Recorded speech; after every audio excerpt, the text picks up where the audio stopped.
I'm now going to introduce to you Ivor. Ivor, I believe, was a trustee of League Games Cruel Sports locally in Devon, and the only other way he wants me to introduce him is to tell you that he's called Mr. Angry now because he's really angry about what's been happening.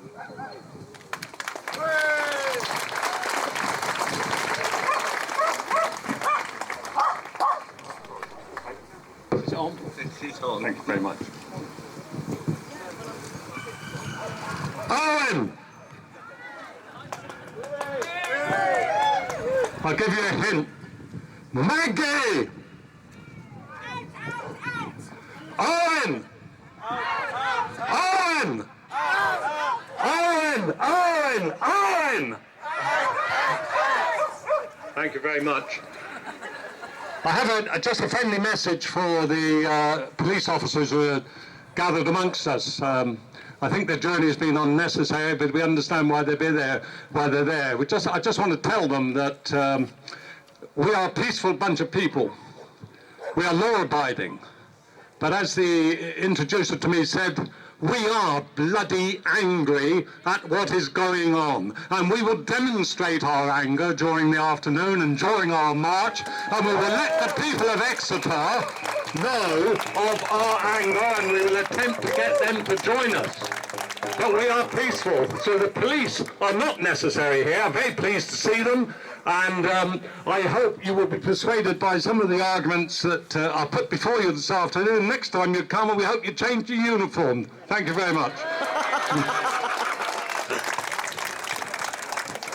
The purpose of my remarks is to try and make sense of the shambles in which we find ourselves this afternoon. 6:30 this morning, I was tweeting, and somebody, the League had retweeted something, and finally, the last piece of the jigsaw fell into place for me, and I have a tenable theory to explain this utter shambles that has happened. But we're going to start off in 2007. In 2007, the independent scientific group that was reporting to David Miliband at the time, it cost us £50 million. It took 9 years to do. There were 90 areas of land over 100 kilometres. 11,000 badgers were slaughtered in order to come up with a statistical result. And there were two recommendations from that, which was reported to David Miliband. The first one, everybody knows this one, that badger culling can make no reasonable contribution to the control of TB in cattle. The second one, which I'm going to quote to you, to my mind, has never received the sort of publicity that it should receive. And it is from the chairman's covering letter to David Miliband. This is Sir Richard Bourne, Sir John Bourne, I beg his pardon, in 2007, writing to David Miliband, covering letter. Scientific findings indicate that the rising incidence of disease can be reversed and geographical spread contained by the rigid application of cattle-based control measures alone. Now, I don't think there's been much publicity on that.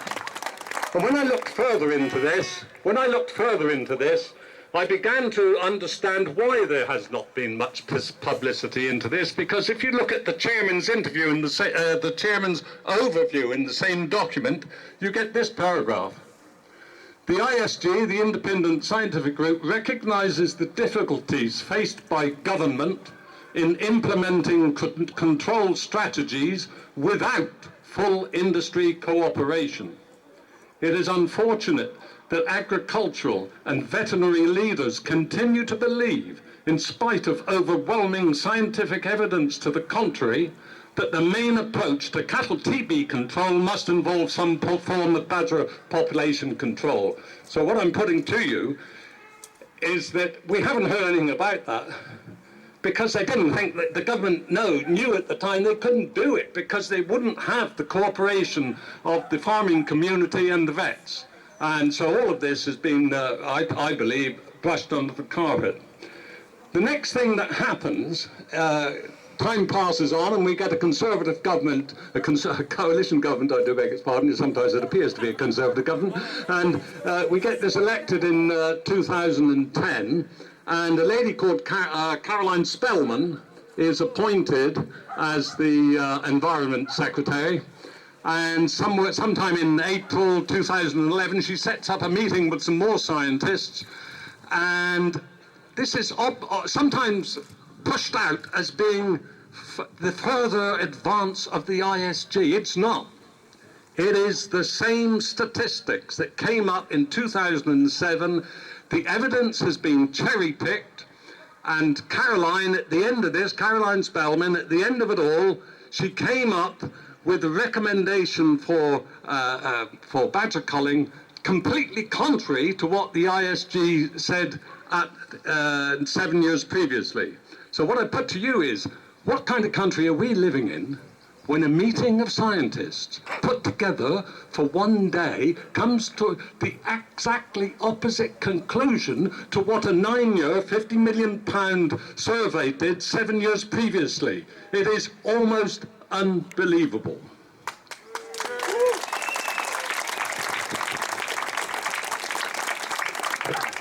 Suddenly, in September 2012, Caroline is sacked. I suspect it's because of her gender, because we know what Mr. Cameron is like with women. He has some difficulty with them. So I was very quite pleased to hear this woman is gone. And what I thought at the time was that Cameron had actually sussed her out, and this was a great embarrassment for the Conservative Party and Lib Dems and coalitions, and it can't, they realised that the badger cull could not go ahead. Imagine my surprise when parachuted in is a gentleman called Owen Paterson. He made short shrift of everything, and there was no doubt within a month or two that badger culling was still on the agenda. The top scientists in the country who deal with this were fully aware. They knew what was going on, and in October 2012, they wrote a letter to the Observer. 30 of them. Patrick Bateson, some of you will know that. Professor Stephen Harris from Bristol University. Rosie Woodruff, who speaks a lot on the subject.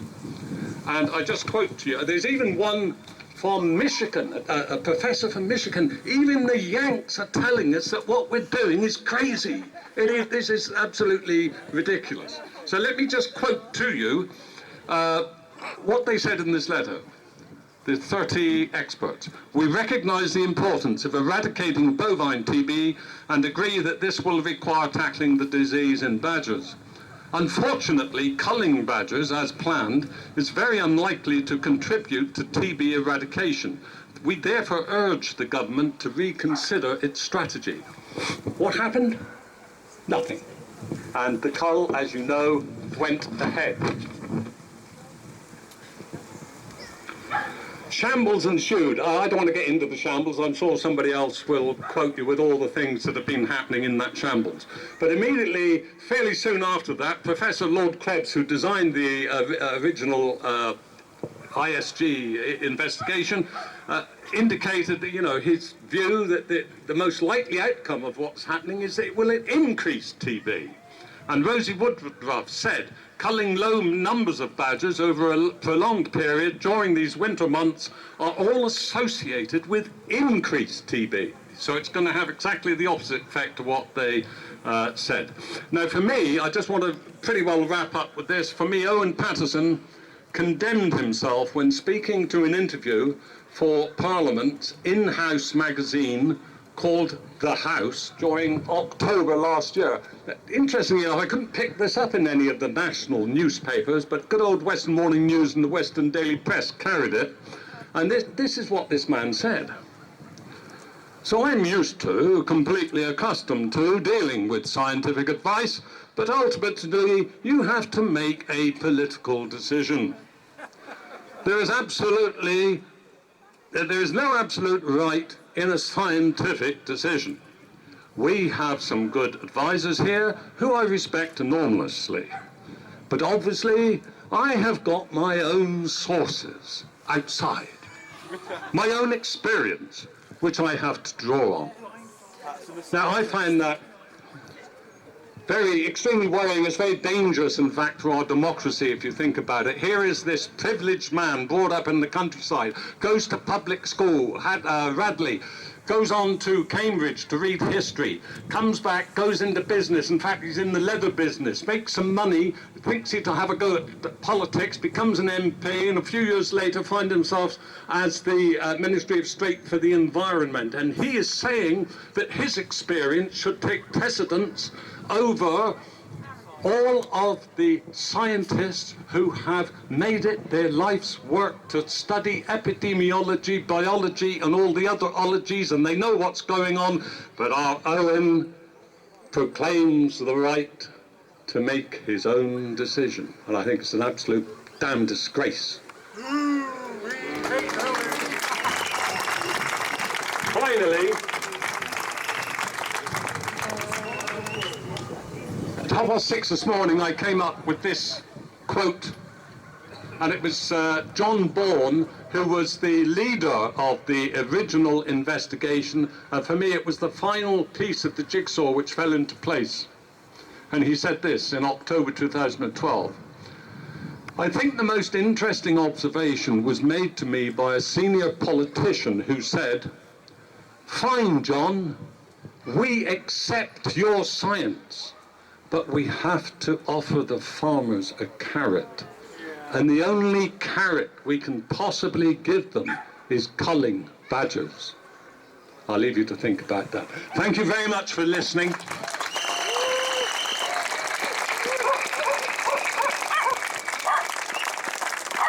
I'd like just to rehearse once more, make sure the people over there